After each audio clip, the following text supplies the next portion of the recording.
Hello, you're listening to Popcorn Pals, and this episode, I'm joined by Raiders of the Lost podcast, where we're discussing Indiana Jones and the Dial of Destiny.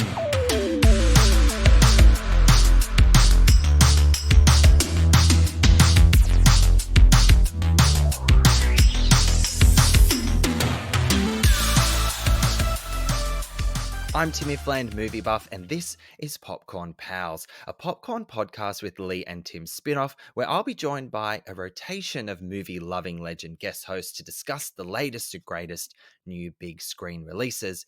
It's the same salty fun with some new flavors, and I'm so delighted to have a podcast that I have been obsessed with listening to for some time now. I'm loving what they are doing and their growing success of late. It's so exciting to see. Hello, James and Anthony from Raiders of the Lost podcast. How are we? We're doing great. Thanks so much for having us. This is going to be so fun. Yeah, this is going to be a good one. Thanks for having us.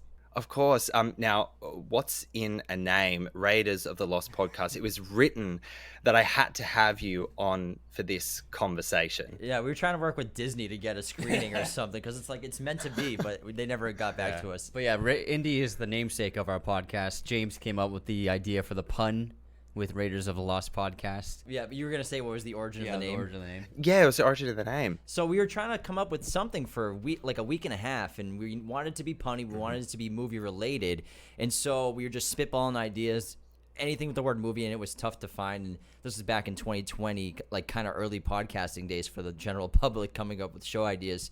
And then it just hit me one day. Raiders of the Lost podcast, punny, it's movie related. The only problem was people thought we were only a Raiders of the Lost podcast or Indiana Jones podcast, but it probably worked in our favor marketing wise too at the same time. So we stumbled on that and we love it, and it's just been the name ever since. Yeah, I love the name, and our fans just should call themselves Raiders fans, which is just so much fun to hear that they create like their own like term for themselves using the slang from the show. But Raiders and Indiana Jones has been a really huge part of our lives growing up, as with so many other people around the world. And we love the character and what Lucas and Spielberg crafted with those films. Yeah, I was going to say, you mentioned how you tried to connect with Disney, and I wonder whether that was a naive move, because you don't want them to turn around and be like, hey, you're leveraging our IP without permission. That's a good point. It's good for now. We have some connections that are connected at Disney in terms of the PR world, and it just didn't work out. I guess we're not big enough on TikTok. We're not 500,000 doesn't get you a lot on TikTok. Not good. It's not good. It's like the poorest rich man. Well, there are cats with 13 million followers, so let's put that into perspective. It humbles you very quickly when you see that. Oh God, it's a weird world we live in, right? There's cats that have more followers. But anyway, now this is a warning right at the top of the episode that James, Anthony, and I will be going into spoiler territory on Indiana Jones and the Dial of Destiny. So if you haven't seen the film, come back and listen once you have. Of course, we'd love to invite you back. So just hit pause on that bad boy right now. Go watch the movie and come back later. The last thing that we want to do is to spoil your experience with this movie in any way, shape, or form. Want to get into that Dominic Toretto cameo? Well, actually, it's fair. We have prefaced that it is a spoiler episode, so there we go. Vin Diesel. Okay, so let's get on with the show.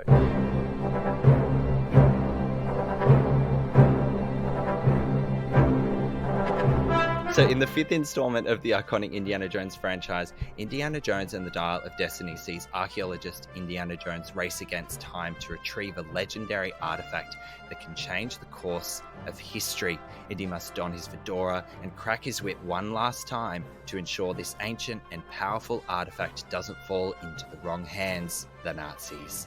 Indiana Jones and the Dial of Destiny is directed by James Mangold, who has brought us such great films like Logan, Ford vs. Ferrari, Walk the Line, and actually, I had no idea that he directed one of my favorite movies, Girl Interrupted. So when I was like seeing what James Mangold, getting all the Who's Who and the Zoo stuff, I thought, he directed Girl Interrupted? Wow, okay, so very impressed. It's from a screenplay by Mangold as well, and Jess Butterworth, John Henry Butterworth, and David Coep. And of course, it stars Harrison Ford, Phoebe Waller-Bridge, Mads Mikkelsen, Toby Jones, John Rhys-Davies, Antonio Banderas, and Boyd Holbrook. Okay, so you've kind of alluded to this already. I wanted to start with your relationship with this franchise, because obviously the elephant in the room is the name of your podcast, and so this franchise obviously means a great deal to you as movie fans, right? So yeah, Indiana Jones, has it always been part of your life growing up? Absolutely. We have 4 older brothers, and obviously Indiana Jones, it's always existed in our entire lives, in their lives. And so that was always on the TV. Indiana Jones movies were a staple in the house, on TV in general. And he was he was the superhero for us growing up, I would say. Obviously, we had Batman from Tim Burton and everything. We had Superman. But like for us, Indy was our guy until we got into like more superhero characters when they started booming in the 2000s. But Indy's a really special character for us, and just Harrison Ford in general. It's his best role. He's the most charismatic character, most fun to watch, and most entertaining. And it's so nice to go back to see him on screen again, even though Crystal Skull wasn't that long ago. But to just go back to the world to see Harrison Ford, probably the last time he'll ever do the character, because he's pretty old. It's apparent in the film. Obviously, he's getting up there. It's fun to hang out with Indy again, and I mean, that original trilogy is so special to us and near and dear, and that's why we named it the show. Raiders is in my top 10 all-time favorite movies, and I'll always adore them forever. Yeah, and they were really pushing the boundaries with filmmaking in terms of action and stunt work with the early films, and we are big fans of things like of people like Jackie Chan and Tom Cruise and filmmakers that are really set on doing things for real, doing real stunts, and actually shooting it in the camera on the day of. And Spielberg, and he just basically created that in the early Indiana Jones movies of using practical stunt work, huge sequences, all in camera. Still to this day, some of the most impressive stunts I've ever seen are some of the stunts in Indiana Jones movies. They still blow my mind. I've seen the movies many, many times, and every time I see that guy go in front of the truck's wheel, I'm always like, oh my God, the guy actually did that. I just adore when things are done in camera, and that's why I think they're so special, because they still hold up because it was really done for real. It's not like you're looking at old visual effects that can look dated, especially to younger audiences, but since they use such few visual effects, even young kids, they can watch the older indie movies and be like, wow, this is unbelievable, larger-than-life action. Yeah, I'm always going to be waving the practical effects in camera flag, always. There is nothing that you compare it to. And when filmmakers challenge themselves to work in that way, it always offers the most incredible visceral experience for an audience. You can't replicate that in any way, shape, or form. And the Indy franchise really set the agenda of what an adventure film looked like. It set the tone for decades, and still today there are flavors of the adventure action genre that you can still feel the influence of Spielberg's work and Harrison Ford's work based on Raiders and Temple of Doom and Last Crusade. Now, what were your expectations going into Dial of Destiny? Because obviously without little old Stevie Spielberg behind the camera, I mean, that you've heard of him, that was a huge element of concern for me, which was slightly somewhat put at ease by the announcement that James Mangold was taking over the realm. So tell me, how did you feel when Dial of Destiny was announced? Who was missing from the equation, and what you were kind of expecting? It's a funny question, because he's so synonymous with the franchise. It's not like Star Wars, where there have always been different directors making the films. So it's true. For me, I really like James Mangold, and another film that you didn't mention that I enjoy is Copland with De Niro and Stallone that he did. That was an early movie of his. He's a very talented guy, and he's made some very good movies recently. Ford vs. Ferrari is great. Logan's great. However, I will say that, Spielberg is a true genius, and he really is possibly the greatest director in history, just in all of film. I will say within a few minutes it was evident that Spielberg didn't make this movie, just because the way that Steven Spielberg moves his camera and directs his actors and blocks his scenes and does these incredible long takes, it's really insane how that guy's mind works behind the camera, and nobody can compare to him. And so you'll never get what you got with the other movies, but James Mangold was, I think, a very smart choice by Disney and Lucasfilm. He's also made one of my favorite remakes ever with 3:10 to Yuma, especially in the Western genre. It's an awesome movie. Yes. And, great film. Since Disney purchased Lucasfilm back in 2009, and then obviously everyone's wondering, will they ever make a new Indiana Jones movie after Crystal Skull? And I think that movie's overhated. Yes, thank you. Kingdom of the Crystal Skull Sure, there's sequences that are a little bit out there, and the CGI isn't phenomenal, but it actually looks better than most movies that come out today. And it's still a Spielberg movie. We're still a ton of practical filmmaking, long takes. Harrison's really climbing all those boxes, and it's just Spielberg movie at the end of the day. It's just overhated because that's aliens. the hype, and that's like people freak out about aliens. People just love to bunch up and like a herd, like kind of just hate. We see that on social media a lot. The herd hate against the movie. We saw it recently with The Flash, unnecessary hate for just all kinds of different reasons. But I think that when I heard that they were making Indy 5, my first thought was, is Spielberg making it? And then finding out he wasn't, I was disappointed because I'm now in the mindset I'm all for these legendary filmmakers making long-awaited sequels to their movies. Like when Ridley got announced to do Gladiator 2, at first I was like, oh, do I really want that? Then I thought about it, I'm like, absolutely, I want it. Let's go. Same thing with Prometheus when he did that. And I mean, I think that when the original filmmakers making the movie, it's a no-brainer. But now that Disney owns Lucasfilm, massive corporation, and just wait to see what they do with it, I was curious, and I was also keeping my expectations at bay. James Mangold's a terrific director, but I was worried they might keep him a bit much on a creative leash because when I watched the movie, I enjoyed it, but it felt very safe in terms of the camera movements, the production, in terms of what the shots look like, the cinematography.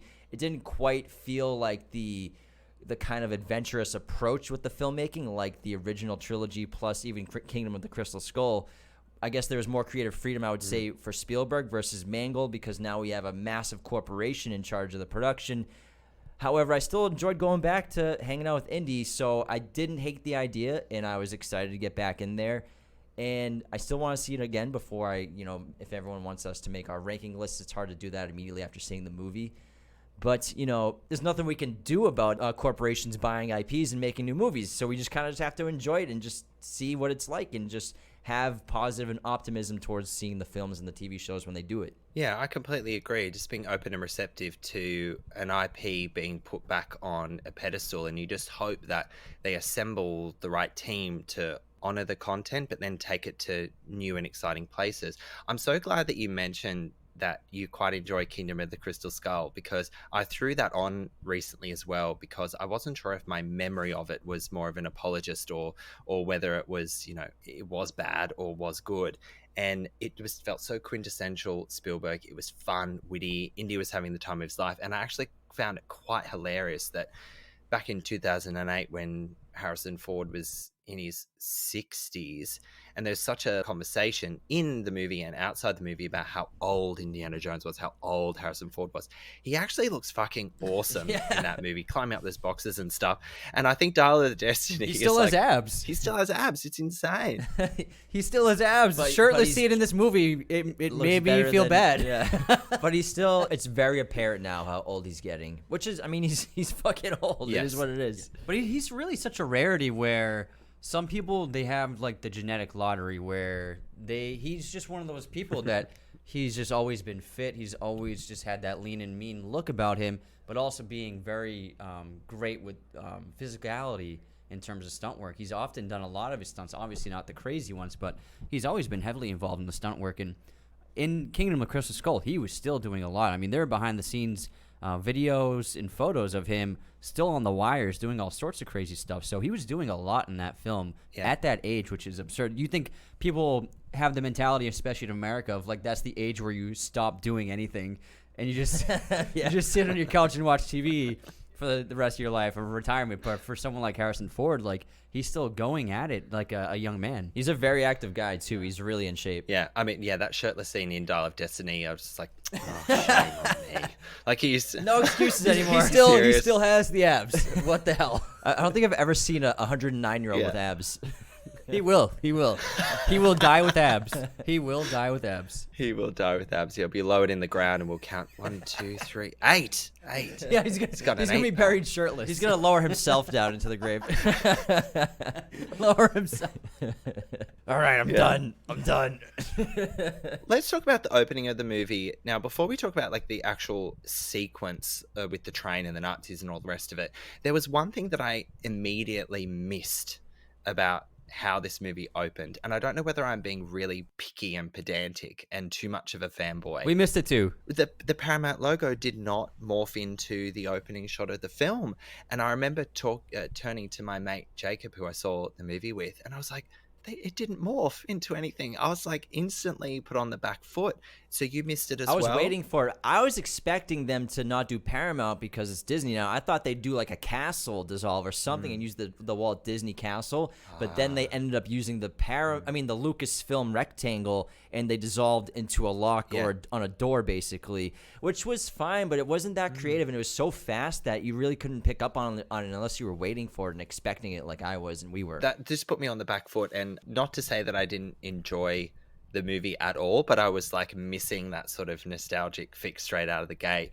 But I did find it was instantly nostalgic. It was uproarious fun, though, this opening sequence. Quite long, though, because when you compare the opening scenes of the other Indy movies, they're quite quick, and they just kind of introduce you to the tone of the film. But this one, we spent a lot of time with a younger Indy at the end of World War II. It was so crucial in setting up the story. There was a lot of dangling exposition and creating context that would then be later explored for the rest of the film.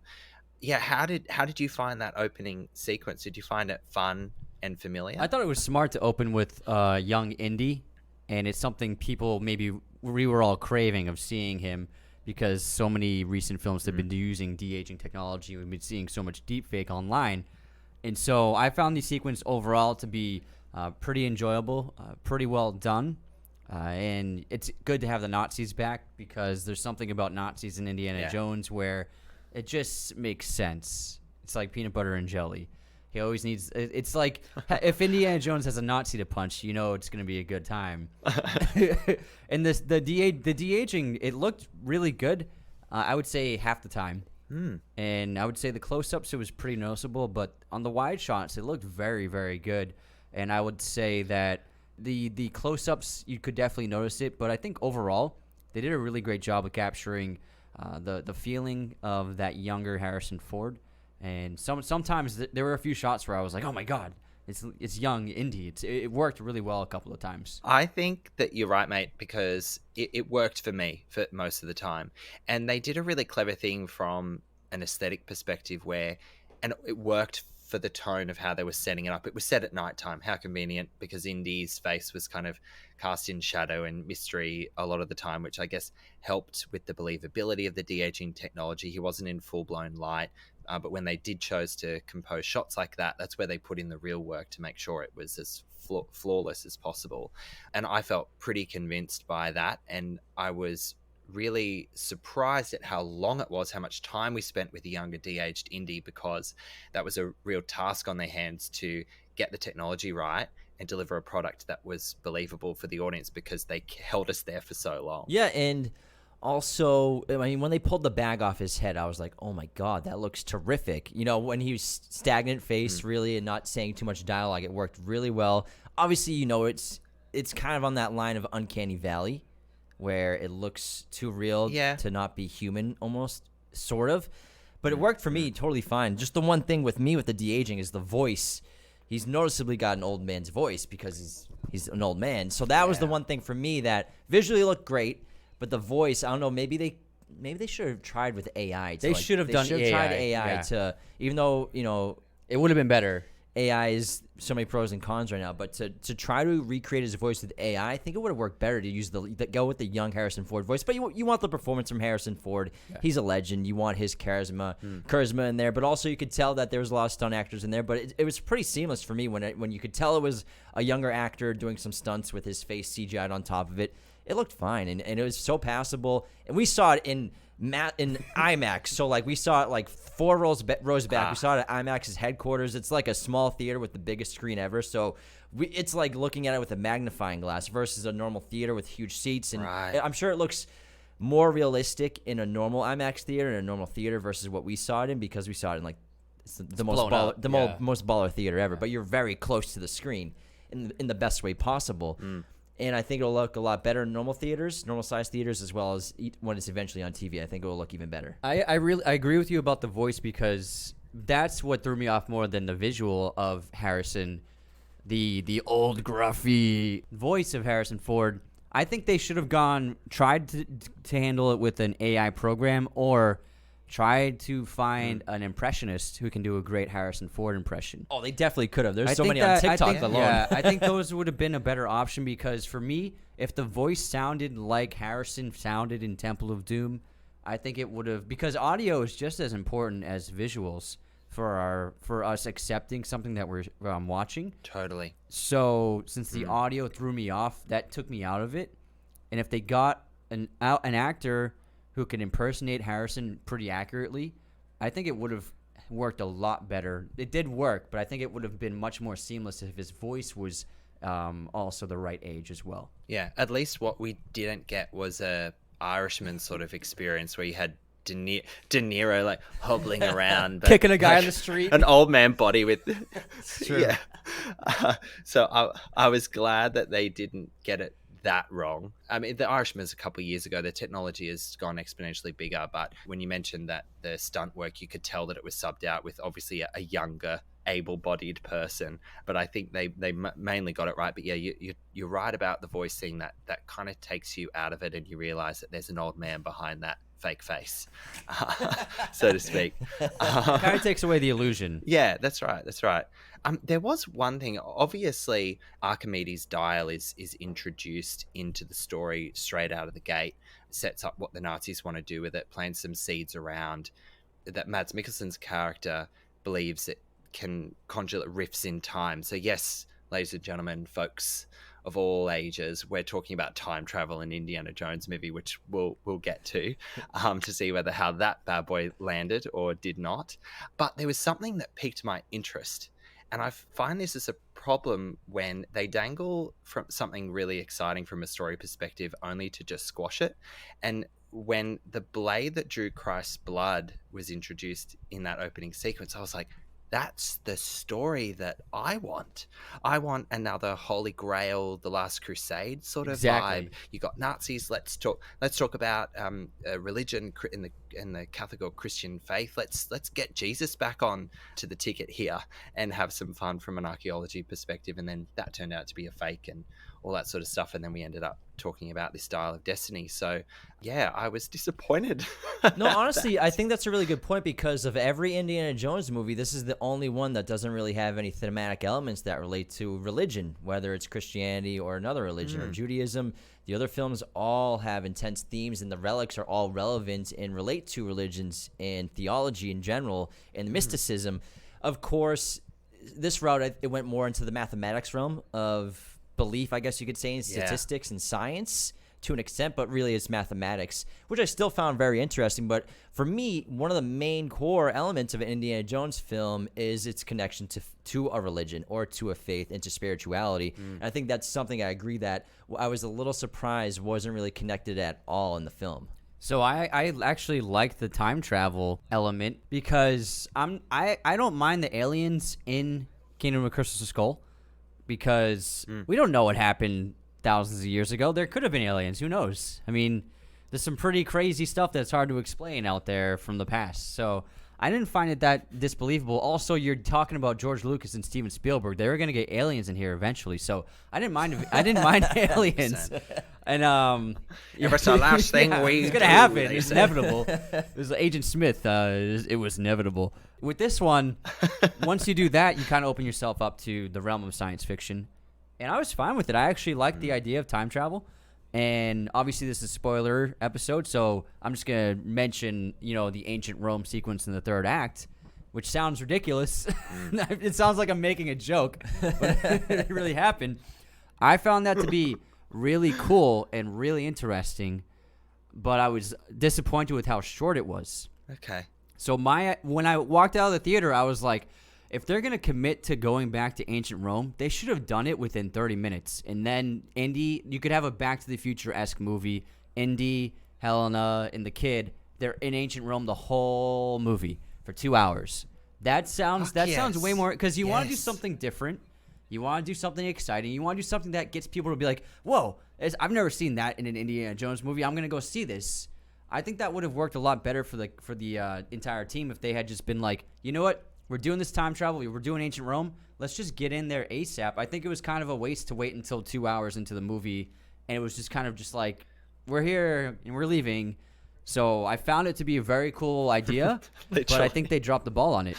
And they could have used their archaeology and genius intellect of the past and of these ancient could have been a lot of cultures fun. to navigate their way through it and to even participate in the past. I agree. I think that would have been really cool. Or even go to different cultures in different time. Like, I know they wanted to keep it a big secret, the time travel, but why? Why not? Why keep it such a big secret? Everyone's like, oh, Dial of Destiny, is it time travel? It's the same thing with the Spider-Man. Everyone knew there were 3 Spider-Man Mystery in it. boxes, We all man. knew that this was going to be a time travel movie.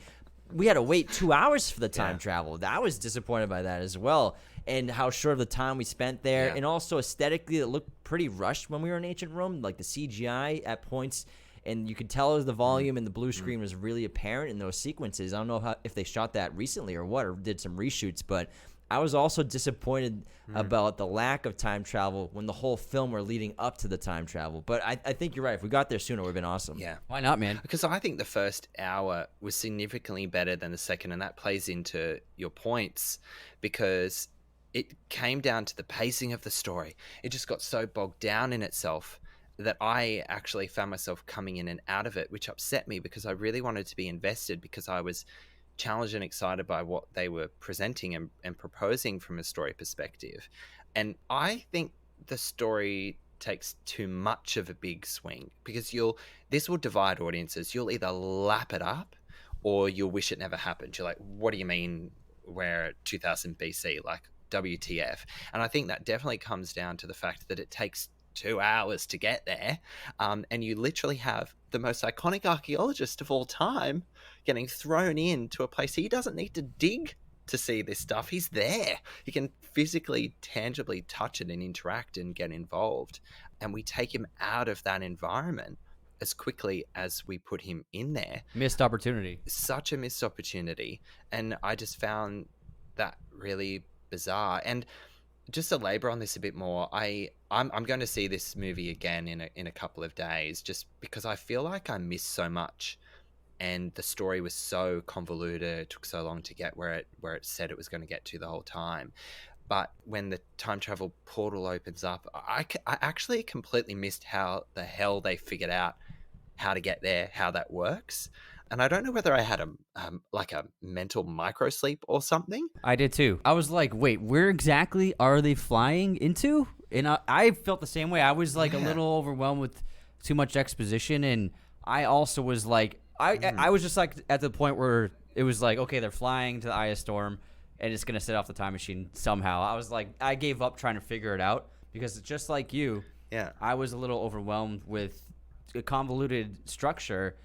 And I was like, wait, how exactly did they fly right here? And why are they flying right here specifically with the dial? So I felt the exact same way. Yeah, Fuller used the dial to get the coordinates of Nazi Germany's time portal in 1939. But I'm also confused as to, are there multiple time portals set up all over the world that are going off in storms? Or was it something to do with the settings they had on the dial itself? So... And then the continental drift, obviously not taking into account the slight change in movement over thousands of years of the continents and how that affects the coordinates as well of what Archimedes discovered. So I think a little more explanation of the dial of how the fissures in time work and exactly for some people what a fissure in time is, and maybe a little less on the character service for the majority of the movie between Indiana and Helena, because there are parts of their dialogue and their relationship that I loved, and also parts of their dialogue and relationship that I was kind of just getting turned off with it. They seemed like bickering for like a half hour straight, it felt like for me. But other times, it was very emotional and their connection strong to her as a child. And I do like how they connected her love for the Dial of Destiny, the dial itself and her obsession with it to her father, as well as her father going insane over it and Indy being a protector over her until he left her and kind of abandoned her in her eyes. So I think they did a great job connecting their relationship to the past and bringing it up front in the present. So the things I loved about the relationship, other times I was like, a little too much character service versus plot-driven explanation or exposition, and also trying to get to the time in the past and explain everything that's going on, if that makes sense. Yeah. No, yeah, I agree. I think it fell victim of the same issue. That the biggest issue I had with Kingdom was the character of Mutt, and it just didn't really quite work for me for that film. And then Helena, in the same way, their chemistry wasn't really there. The jokes didn't really land, and it got to the point where it was just getting a little redundant, and I was losing interest in them as a team. Yeah. And so I think that there was a problem with that with the Kingdom Crystal Skull as well. I found, if we talk character for a sec, because I did find Helena, pretty badass. She was pretty troublesome, mischievous, all that sort of thing. And she, just like Indy did, especially in the original trilogy, manages to, worm and manipulate herself out of any and all situations. And I found her fun most of the time, but did she work alongside Indy well? Not effectively. Did she distract from Indy? Was she trying to take too much of the limelight? I don't think it was a Phoebe Waller-Bridge issue. I think it was a writing thing. It's like, where's our focus meant to be? Is it meant to be on Helena, or is it meant to be on Indy? Who's going to take on those traits? It was kind of divide and conquer and give some of the Indy traits to Helena, and we'll lean into Indiana Jones. Harrison can lift up those elements. But I think it's always tricky to create and convince the audience of a whole new character and person in Indy's life that we've never experienced before, especially so late in a franchise, 5 movies in, that's meant to be the closing chapter of his story.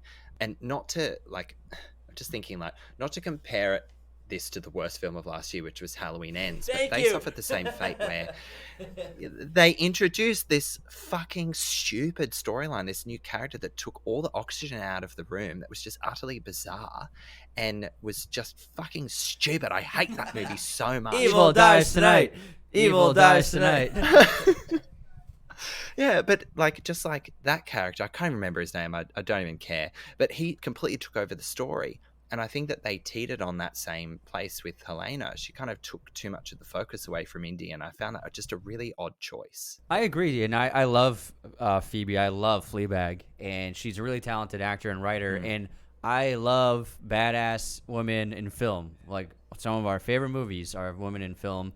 Yeah. And I would just say I completely agree. I think that the movie sometimes felt like a Helena in the Dial of Destiny with Indy tagging along.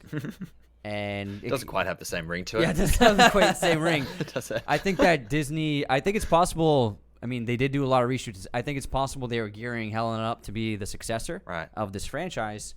And with test screenings and bad reactions, maybe they reshot the entire second half of this movie, trying to eliminate what they did do. I think that's a possibility, because that's what it seemed like they were setting it up, especially with the first half of the film. I do think that the character of Helena does work, but I do think that in a way I think they made her too much like Indy in a lot of ways, where the other side characters that have worked well in the Indy franchise are not like Indy. Yes, that's such a good point. Like, I mean, just think of Henry Jones Sr. in Last Crusade. Amazing companion. Yeah. He's my favorite companion in all the films. Yeah. And I'm only saying that because Marion becomes damsel by the end of the first film. But Marion's amazing in the first half of that film, Yes. But Henry Jones Sr., he's not a physical brute. He can't do action. He's not a killer, but he's an intellectual, and he's extremely charming. And he and Indy bounced off each other so well. And it's not just because they're father and son, it's because the characters are so so well written, and they had a lot of differences and a lot of strengths and a lot of weaknesses. Whereas I think that they put pretty much all of Indy's traits onto Helena, as opposed to giving her something of her own that would contrast really well with Indy. You know what I mean? That's a good point. And also, Marion's great, though, because she's this surrogate who doesn't want to be on this adventure. She's not an adventurer, and that's why it works so well. She doesn't want to be here. Same thing with Temple of the Doom. Opposites kind of work really well. Yeah, Cade Capshaw. Yeah. And then, like you said, with Last Crusade with his father, with Henry Sr., great dynamic between them, because they're not exactly alike. Because that's what I mean. The bickering was too much because they were just trying to compete, it seemed like, with screen time and dialogue, kind of. And I think the thing with Disney and what they clearly do with all of these IPs is rather than just making a great film with great characters, they're more focused on it being a trampoline, a bouncing board for these characters to be in a different project. Obviously, their plan was Helena to take over the Indiana Jones TV series. I'm sure this was the plan, which just got canceled a couple months ago, probably coinciding with the test screenings that didn't go well and the rumored reshoots that probably happened on this film of the third act. Like I said, the third act, the CGI, you could tell, was not up to par with the first half of the film. Same thing happened with like Multiverse of Madness. You can tell some of the reshoots that were done were clearly a different level of CGI compared to the rest of the film. Yeah. And I think that, you know, the focus of making a great film isn't as important to the potential of a verse for a lot of these IPs when a corporate interest takes over their control of them. And I think that that's their goal with the characters is, especially the new ones, is we have to make this a trampoline for them to get into the public eyes of like, this is the new character really that we want you to pursue and follow after this movie ends, versus like, let's focus on making a great movie, great characters, great writing and dialogue, which it has elements of all of that. Great. But also the focus of just a trampoline always takes me out of it because you can tell that's what they're doing. Yeah, I like the comparison of calling it a trampoline. And I know it's a cynical way of looking at it, but it's the real way of looking at it. The economy of filmmaking is expensive. It is really tricky to get right. It's a miracle movies get made. It's a miracle that they're successful. But when you have an IP that works, you want to draw, you know, blood from a stone sometimes. And yeah, I'm not surprised that Disney had that potential plan, but I also just miss the days of having standalone stories that just exist within their own little space, and that's okay. But at the same time, I'll still buy a ticket and go see it. I'll go watch it. So I'm part of the Absolutely. I am part of the problem. I'm part of the problem. Yeah, I agree. But I mean, if we say that, we would have never gotten, you know, Temple of Doom and Last Crusade, you know. So true. Yeah, and how lucky we are that we have those films. Yeah, I would say my biggest problem with the film was the introduction of the present day Indy, of, you know, it was like the Disneyfication of all these great characters we once loved just being shells of themselves. And there's this trend in Hollywood. They Luke Skywalkered him, and you've seen it over and over again now. There's this trend in Hollywood of when you have a famous character from the past, when you see them again in these new films, they are the worst versions of themselves, which I find odd because in this film it opens up Indy sleeping in his underwear on a chair in the living room. He's putting whiskey in his coffee. Yeah. He's a grumpy old man. He hates his job. He hates his coworkers. He doesn't even like the gift he gets from his friends. Separating from Marion. Yeah, separating from Marion.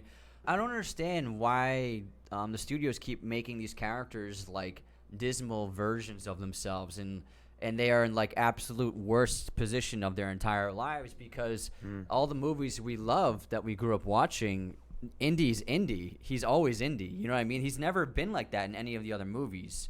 Yeah. Now, I understand that they wanted to write out Shia LaBeouf, so they came up with the plot line of him dying in war. I don't think that was necessary, but I think they were clearly dead set on making Indy kind of like a bum version of himself. It was really sad. And I find that so odd. I find it odd because every Indy movie, the first act of the movies, he's an amazing guy. He's a professor. He's raiding tombs. He's just being awesome.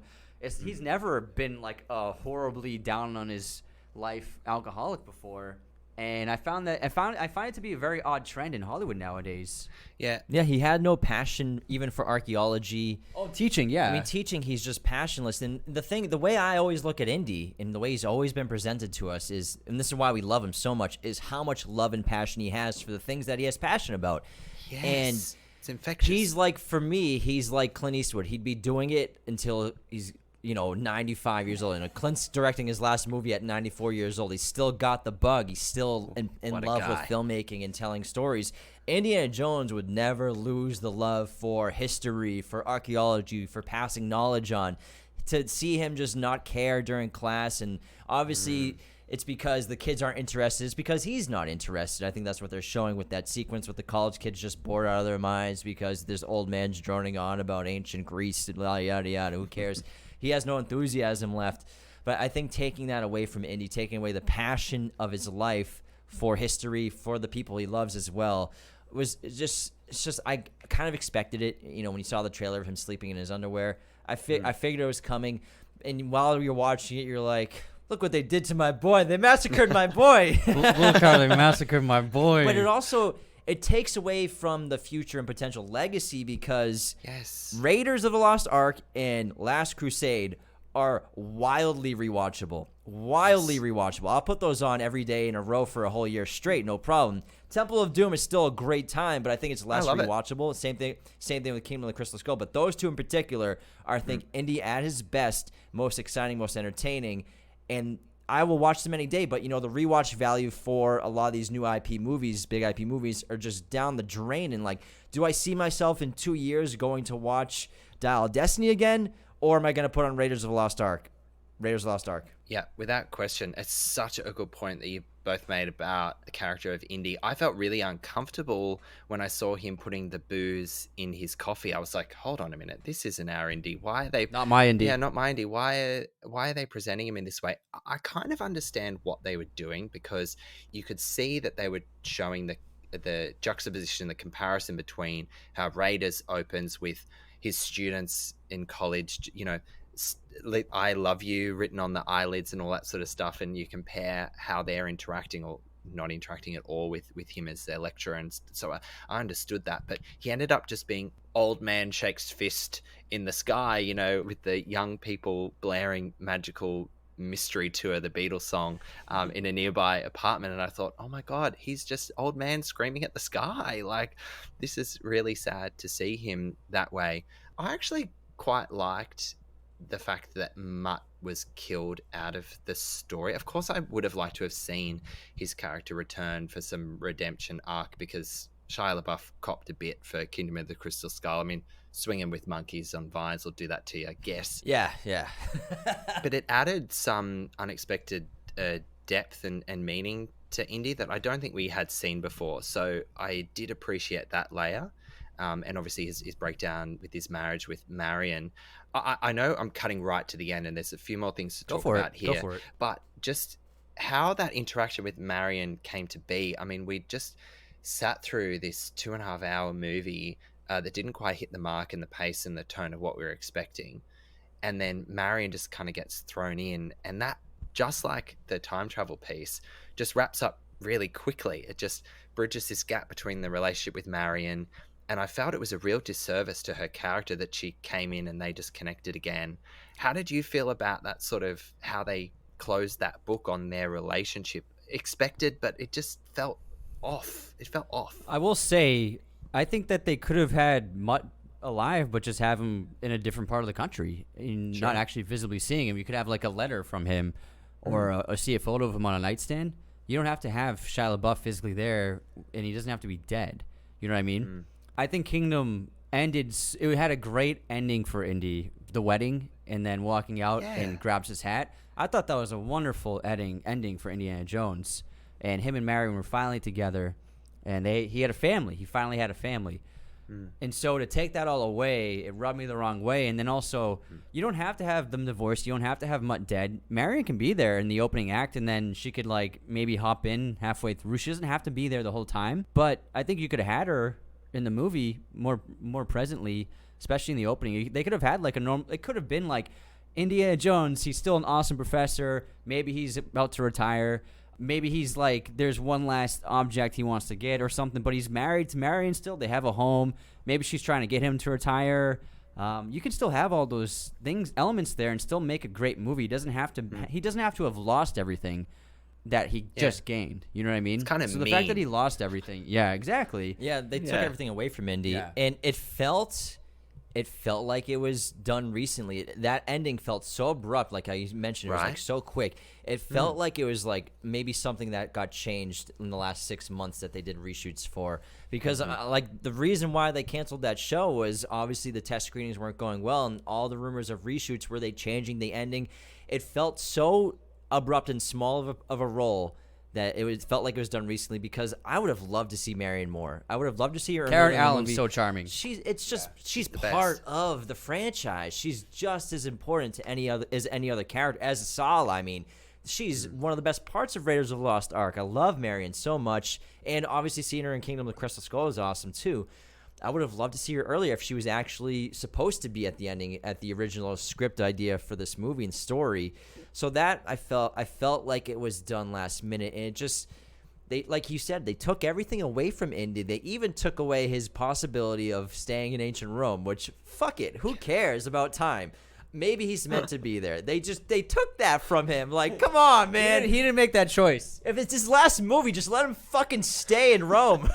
Let him put a toga on. He wants that life. Who cares? He speaks Latin. He's He's Latin. fine. He's good. He'll blend right in. That's why it would have worked, because he speaks Latin and he's an expert on history. He would have been able to blend in. He can speak a dozen languages. It highlights the problem that they spent so long getting us there, and it actually felt cruel that, you know, Helena wasn't letting Indy, no, you come back now because you'll fuck everything up. It's like, you naughty old man, why do you want this for yourself? But it's like, you could have given it to him if you'd got there within the first hour, not after 2. Yeah, exactly. He could have had his fix. He could have felt his cup was full. But it actually just made it even sadder that they just pulled him out of this really exciting environment. Punch right in the face. Punch right in the face. We're talking about things that were taken away from Indy. I just want to talk quickly about the things that they threw at this movie. And I know you guys have talked about this on a recent episode of your podcast, the budget for this movie. So it's apparently has a budget of US $294 million. So let's call it a $300 million movie. That is insane. That's just what they tell us. Yeah, exactly. And that doesn't include the marketing budget and all that sort of stuff. So this movie has a task on its hands to balance the sheet for Disney and Lucasfilm. But I feel like that budget and the way this movie looks from a scale perspective, it loses its gritty, down-to-earth, fun, archaeological adventure that you get from the original trilogy, especially, and in some part, Kingdom of the Crystal Skull. I think the budget was far outside the franchise look and feel that we're used to. So, yeah, what did you think about how much they threw at this movie from a budget perspective? I mean, the budget for this movie, when you include marketing, is easily $400 million. Yeah, and that's just no what doubt. they're telling us. It had $150 million marketing budget, so $450. So the thing with this film, does it justify spending that much money on an Indiana Jones movie when the previous movies were not made for even close to that, adjusted for inflation? Still all really successful films adjusted for inflation too.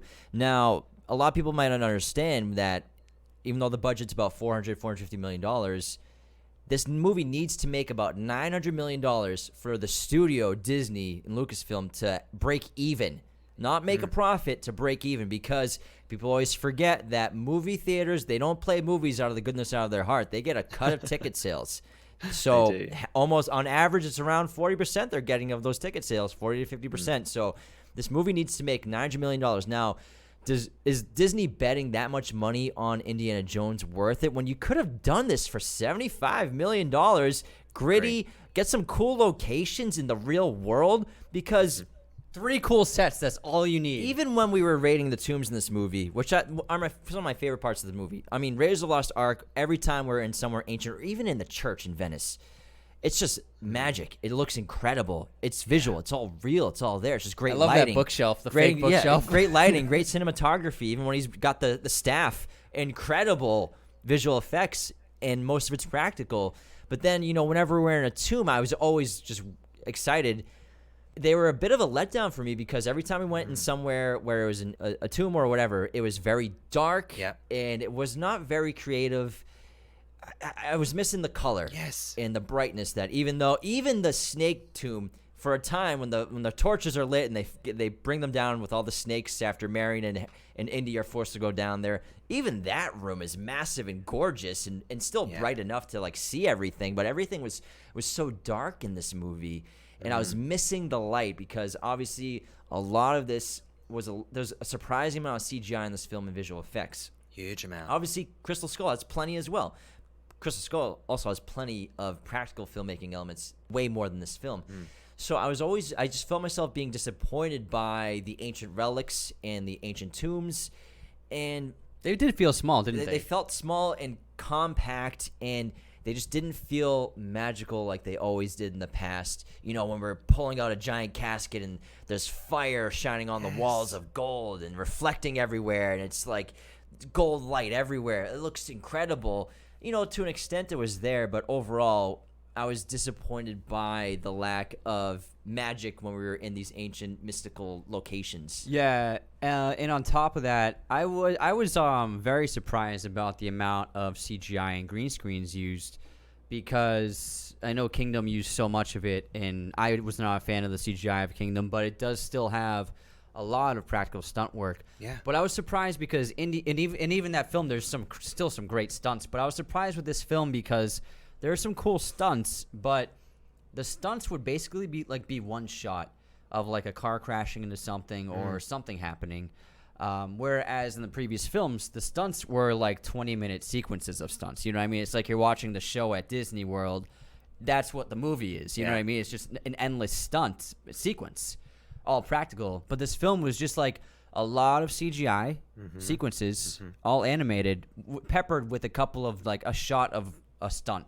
Just one shot of something happening. And for me, for being such a fan of the franchise because of its practicality, I was really surprised how much Mangold and company leaned into the CGI, and most notably, not just CGI, but green screen backgrounds. And I found it to be pretty noticeable on the train sequence, even though it was pretty dark. Because I found it to be extremely noticeable during that cart chase in Tangier. Yeah. Where every shot of them inside the cart was just like close up, blue screen background, and oftentimes it wasn't blended together very well. What takes me out of that is obviously being animated, but then also when things are actually happening for real, light reflects on the actors in all different colors, shades, shadows, whatever. You're especially going through alleyways and buildings and all these traversing different neighborhoods, especially in the Tangier chase. The light pouring on actors' faces should constantly be changing and looking different. It should always be evolving. And with this, you just get this beautiful soft studio lighting on their faces the entire chase sequence. Yeah. And so every time the entire chase sequence, I'm like, there's nothing happening on these actors' faces. They're in a studio. This is just a nice big softbox in front of them. If they're really filming it for real, it looks real. You know what I mean? That's why it takes you out of the illusion of it. So I found that the reliance by Mangold to really just be like, you know what, let's just do the easy way. Especially for him being a big fan of the franchise, and already, especially Ford vs Ferrari, so much practical filmmaking. Ford vs Ferrari I was expecting great. like almost that level here. I wonder if Disney with the Marvel machine, they've just gone to the point where everything's factory filmmaking. Everything is like we're shooting it on our studio lots and locations that we've built. They're already equipped with huge blue screens. That's where you're filming this movie. I wonder if Disney had a huge pull in that direction for Mangold to just have to commit to CGI. Look, I think you've absolutely nailed that whole conversation around that. There was a recent quote that Julie Louis-Dreyfus mentioned about her involvement in, was it the Black Panther, and they were on that bridge, and she sweeped Wakanda in. Forever. Yeah, Wakanda Forever, that's right. And she was saying like, oh, like I didn't even know where that was set, yada. We were just in an Atlanta car park surrounded by blue screen, and it was cool to see where I ended up showing up in that scene, and I think you definitely it looks terrible. It looks fucking awful. You can't trick audiences with that sort of stuff, like our perception of light and how that interacts with our skin and everything. Like you may not be like, oh, that's lit weird, but you come away feeling different about an experience, about it, how a scene plays out. And when you don't put actors in that real tangible environment, it's so noticeable. I mean, archaeology is tangible. It's sand underneath the fingernails. That's what Indiana Jones is. And you didn't get that. And I found it really bizarre that James Mangold just dialed up this whole CGI thing because it worked against it. And you mentioned Dominic Toretto at the beginning of the episode, and it felt like Fast and Furious. Yeah, I was like, that street buggy car chase scene, I was like, yeah, like Jason Momoa's going to show up here at some point and absolutely fuck shit up. I thought I'm watching Fast and Furious 37 right now. Like it was just disappointing. I think they gave Helena a little Dom Toretto power. She like when she ripped the metal pole off the cart, like she ripped the pole off and then jumped in the other car and bashed through the window with that pole. I was like, wait, did she just rip a metal beam off of a frame of a car? Well, it's funny that you bring up Fast X because I said, I didn't think a movie could make Rome look ugly, and Fast X absolutely did make Rome look terrible because it's one of the most beautiful cities in the world, and holy crap. Now, when we were going to ancient Rome, during the movie, I was like, okay, this I'm finally excited about during this movie. I'm like, this is going to be cool. I love ancient Rome, and I'm like a little buff about it. And so I was really ecstatic to go there. And obviously, I know the rumors of ancient Rome being this movie because there are supposedly set photos of people in ancient Roman outfits in warrior attire and centurions. And obviously, they teased it with the centurion ship that they just they dived down to get the dial from, the other piece from. And when we got into ancient Rome, just going back to what we were talking about earlier, I was so disappointed how quickly we were there because I thought that was the most interesting part of the film is to see this battle of Syracuse, the siege of Syracuse. It was so fascinating. We haven't really seen anything on that scale in ancient Rome in a big movie like this since probably Gladiator. Of course, there Centurion, the movie itself, and other movies like that have been made of ancient Rome. But I mean, on the scale of a movie that everyone's going to see, I wish we spent more time there. And honestly, I was disappointed by the aesthetic because we just ended up being on that hill for the most of that sequence of just on this hilltop. In the background's the battle going on. Like I said, they should have just dropped them right in there and interacting with the Romans. And obviously, you don't want to mess with time because there's a lot of complications there. But in terms of the CGI, I was really disappointed by the aesthetic of Syracuse and this battle in the background that was going on during this dialogue. Oh dear, didn't look great. It looked kind of like Quantumania, like that level of CGI. You know what they could have put into my point of making this whole movie set in ancient Rome with Indy.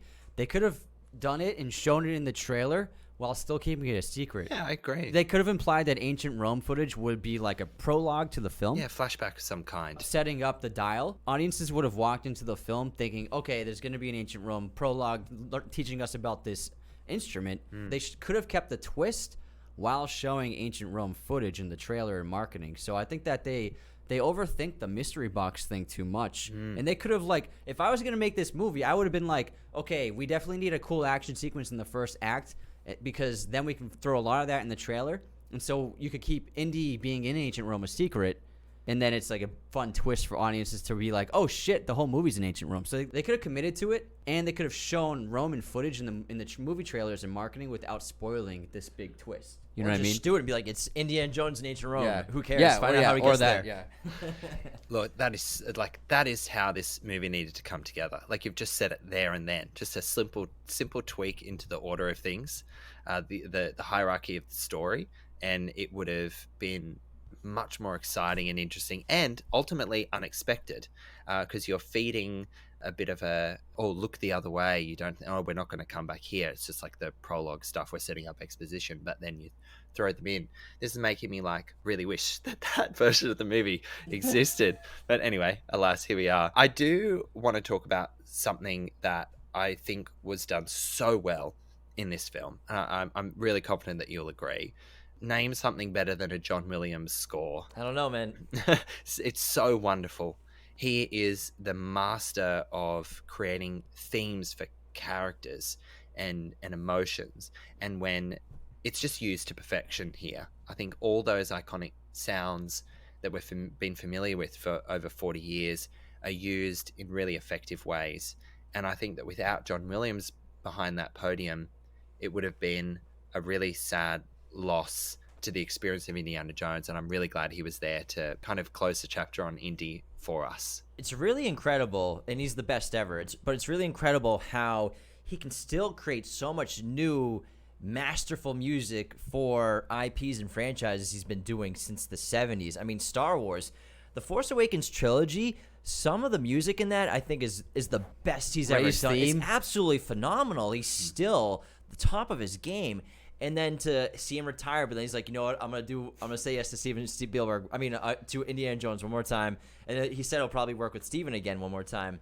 It's just he actually said he confirmed he's gonna write until he dies now. All right, that's amazing because it's just incredible to see that he can still do it out, not just at his age, but of the same characters and everything, and still make something new and just stay in that world and just write something completely beautiful. It makes me so disappointed that he didn't do any of the Harry Potters after Prisoner of Azkaban, because can you fucking imagine the music he would have made for the rest of that franchise? Oh my God, man. That would have been incredible. And I mean, it's just, he's just a legend. And I think it probably was the best part of the movie for me as well, is just not the music itself. Like, I'm just going to, I was listening to it earlier today. It's just absolutely phenomenal. Helena's theme is terrific. The cello and the violin, it felt very much reminiscent to me of like Schindler's List, it felt a lot like. So it was really beautiful what he came up with for Helena's themes, as well as, you know, going back to Indy and just getting another shot, putting his own whip on and hat and doing his thing. It's just, what a genius this guy is. It's very comparable to what I mentioned about how Mangold taking over for Spielberg and really noticing the difference in the style of directing. Yeah. And it's like you have the greatest ever, and then you have someone who's very good and very, very, very capable. The same thing happens with John Williams. In Harry Potter is a great reference because when other composers stepped in, they did a good job, but it's not John Williams. And even Alexander Desplat, he's one of the great contemporary composers. He did a wonderful job with the last 2 Harry Potter films, but still, sometimes I'll listen to that. I'll be like, I wonder what John would have done. And then you look at the other Star Wars movies. You look at Solo, which was done by Thomas Newman. Did that? Or yeah, but John did the theme. John did the theme, but then the rest of the movie, it's like it's not quite right. You know what I mean?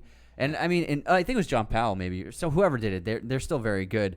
And so if you had this movie and if someone else would have been hired, and even like the Jurassic World movies, Giacchino is one of the best doing it right now, but still he has to heavily rely on the themes that John made. 100%. The first Jurassic Park, you know what I mean? So he's still hitting those, and the themes he came up with for the new movies, Giacchino, they're good, but it's not like John Williams' Jurassic Park themes, you know what I mean? So if they had got another composer, I'm sure they would have done a very good job, but it would not have been the same. It's just the same thing as Spielberg didn't direct it. It doesn't feel the same. And if J-Dubs didn't do the music, it wouldn't have felt the same. James Mangold had a lot of pressure. I think we can appreciate that, what the task that he put his hand up for. And I'm just glad that for his experience that John Williams, even though Spielberg wasn't involved, that JW decided to come on and support the film, because it would have ultimately been a lot even harder for James Mangold to prove what he was trying to achieve here. I think we have a shirt idea. What would John do? What would JW do when it comes to... What would J-Dubs do? What would J-Dubs do? Gentlemen, is there anything else about the story that's on the tip of your tongue you're dying to bring up or talk about? Maybe a character that we haven't discussed that you want to reference? Yes. There's one thing. There's one thing. Please. Antonio Banderas, who I love. I love Antonio Banderas. Yeah. A wonderful, wonderful legend.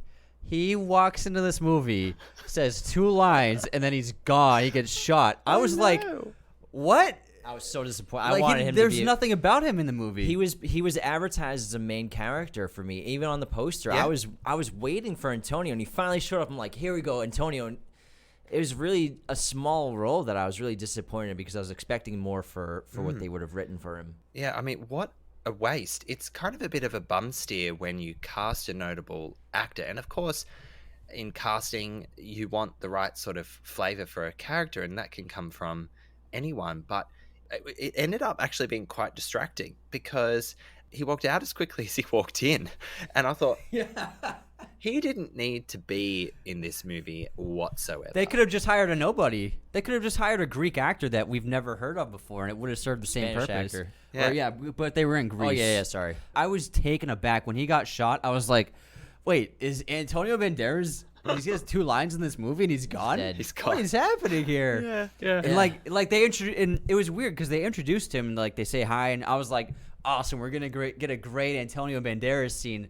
And the next scene is Helena doing the card trick and I was like, is Antonio Banderas gonna do anything in this movie? Exactly. Yeah, I was disappointed by the role size for him. Yeah. And just quickly, I think the character of Teddy, played by Ethan Isidore, was a completely unnecessary character because you kind of had 2 sidekicks competing against each other. You had Helena as Indy's sidekick that was taking up a lot of oxygen in the room from how they kind of wrote her character into the story. But then you had, Short Round version 2 in Helena's sidekick. And it made me miss Ke Huy Quan. I mean, I don't think it would have worked if he showed up in the movie at all. I'm not saying that I wanted that to happen. He was a waste of space, I think, from the story. It was just another layer to this that didn't need to be there. It didn't offer anything for the story. Even though you said that Helena was Indy's sidekick and then he was her sidekick, Indy was the sidekick in this movie, and they even say it. Teddy's talking to Helena, and this is when they're in Naples, right? Sicily. In Sicily. And he's like, aren't you in charge? She says twice, I'm in charge. I think that the story in the film is telling us that Indy is the sidekick in this movie and Helena is the lead. I think that's what they were doing there. Yeah. I think they wrote the character of Teddy in to try and get young people interested in the film, to have a young kid there. It did work with Short Round, and because Kate Capshaw wasn't really involved, she wasn't like rivaling Indy, so I think Kate Capshaw worked as like having two companions in the Temple of Doom better. Yeah. I think they wrote Teddy in the film just for kids.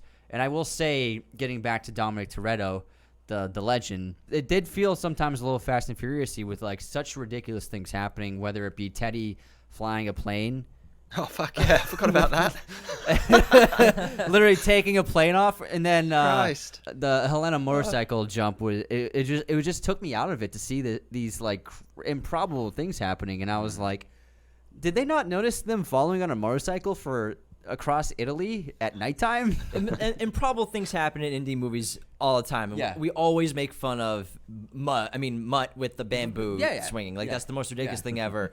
And I hate that scene. And then also Teddy swimming without ever swimming before. I mean, if you've never swum before, you're 100% are gonna drown. You're dead. Underwater. You are dead. And like you can't just verbally teach someone how to swim. That's not how it works. But something that really took me out of this movie from it being an Indiana film, in addition, I guess this is just like Destroy It, Dial Destiny episode.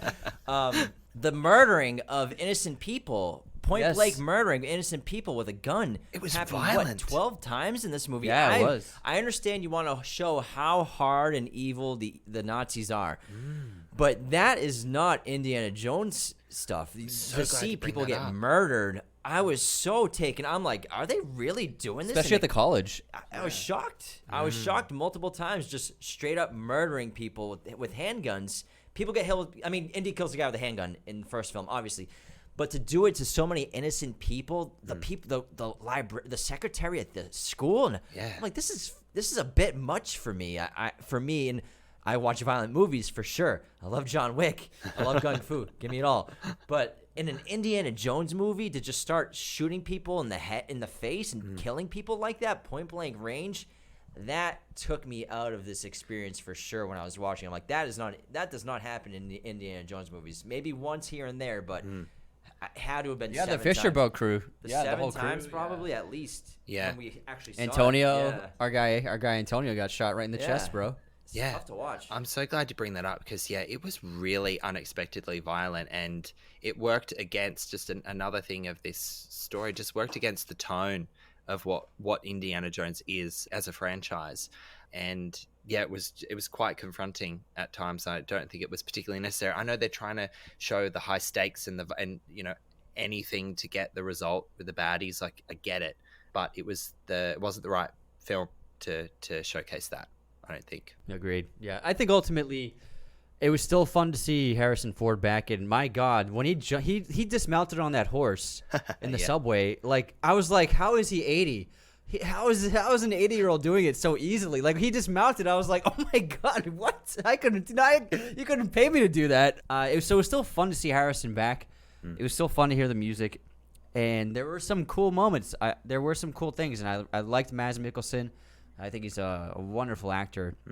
But ultimately, at the end of the day, this movie was just completely lacking in the fun factor, and it was just not escapist, and it was not entertaining, and it was not adventurous, and it was kind of like I was getting bored here and there, and I was getting taken out of it. And so when you realize you're sitting in a movie theater watching a movie, that's not a good sign for being an audience member. You want to be transported and escape into this world.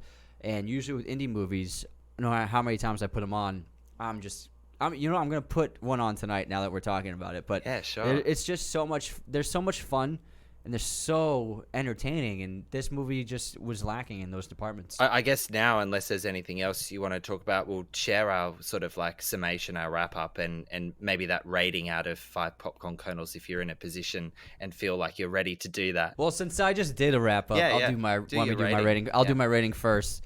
So out of 5? Yeah, out of 5. I give this, sad to say it, but we are very honest with our conversations about film. I give this 3 out of 5. Okay. Popcorn kernels. Yeah. 5 kernels. 3 kernels out of 5. Nice. And now my turn. Like Anthony said, it's so great to see Harrison as Indy again, one of our all-time favorite characters. Even though they took everything away from my man, still great to see it. I still enjoyed going to the movie and the theater and seeing this film. But ultimately, even though it's fun, adventurous, really cool sequences and scenes and lots of awesome action, it doesn't have the magic. I mean, when you watch Raiders, you watch Last Crusade, even Temple, even Kingdom of Crystal Skull, just watch the sequences that bring the mythos of spirituality and the universe and the cosmos, whether it's the trials at the end of the Last Crusade, the sand on the invisible bridge, or it's Raiders of the Lost Ark when we're in Venice smashing the floor of this library and we find pieces of a puzzle, and then the staff sequence of the sun shining the light beam on the location. It's magic. It makes your hair stand, gives you goosebumps. Every Indiana Jones movie has given me goosebumps, except for maybe Crystal Skull, not quite. But the other 3, Raiders and Last Crusade for sure, they have real magic to them. This movie, it doesn't have Indiana Jones magic. It doesn't have it for me. But at the end of the day, it's still a fun ride. For me, I'm going to give it 3 kernels out of 5.